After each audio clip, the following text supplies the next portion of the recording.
আইনগত ব্যবস্থা নিচ্ছি এবং আমি কিন্তু এটা থামবো না এবার আমি এটা থামবো না। সো জাস্ট বলে রাখলাম আর কি। আর আমাকে কাজ করতে দেন, এটা আমার প্রফেশন। সানভিজ বাই তনি পেজটা আমার ব্যক্তিগত গল্প গুজবের বা ব্লগিং পেজ না, এটা হচ্ছে আমার বিজনেস পেজ। এটা একটা কোম্পানি, এটা একটা মোটামুটি আলহামদুলিল্লাহ একটা সুপরিচিত কোম্পানি, যে কোম্পানিটাকে সবাই চেনে এবং এই কোম্পানির উপরে হাজার হাজার মানুষের রিজিক হচ্ছে যে আপনার নির্ভর করে। এবং এটা যারা মনে করতেছেন যে আপনি কাজ না করলেই তো হয়, আপনার স্টাফ দিয়ে করলেই তো হয়, ভাই স্টাফ দিয়ে করলে যদি বিজনেস চলে যেত তাহলে তো সবাই বাসার মধ্যে আরামে ঘুমায় ঘুমায় স্টাফ দিয়ে বিজনেস চালায় ফেলতো।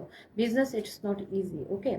সো মানে নিজে যেটা বুঝেন না সেটা নিয়ে কমেন্ট করা থেকে বিরত থাকবেন। আর আমার নামে যারা ভিডিও বানায় মিথ্যা অপপ্রচার ছড়াচ্ছেন, আমি আবারও ওয়ার্নিং দিলাম, আমি এইবার আমি ছাড়বো না। জাস্ট এতটুকু বলে দিলাম আর কি।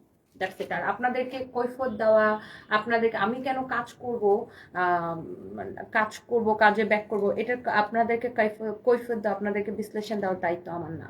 আরেকটা জিনিস হচ্ছে, আজকে আমি যদি চাকরি করতাম, হ্যাঁ, তাহলে আমাকে কি ছুটি দিত? মানে দিন যে দিন ঠিক আছে আমার 4 দিন হাজব্যান্ড ছুটি মারা দিত। গেছে, আমাকে আপনি 40 দিনের ছুটি দেন, কোনো কোম্পানি ছুটি দিত? গভর্নমেন্ট ছুটি দেয়? হাজব্যান্ড, কোনো মেয়ের যদি হাজব্যান্ড মারা যায়, গভর্নমেন্ট কি 40 দিনের ছুটি দেয়? দেয় না। সো আমার কাজটাও কিন্তু সেম, হ্যাঁ। আমার আহ, আমার কাজটাও কিন্তু সেম, আমাকেও কাজ করতে হয়। আমি আমি 40 দিন ছুটি কাটাইতে পারবো না, আমি সরি, কারণ আমার অনেক দায়িত্ব।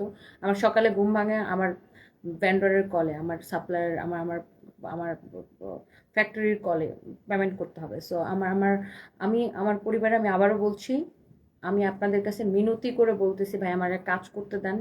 আমি আমার পরিবারের একমাত্র উপার্জনক্ষম ব্যক্তি।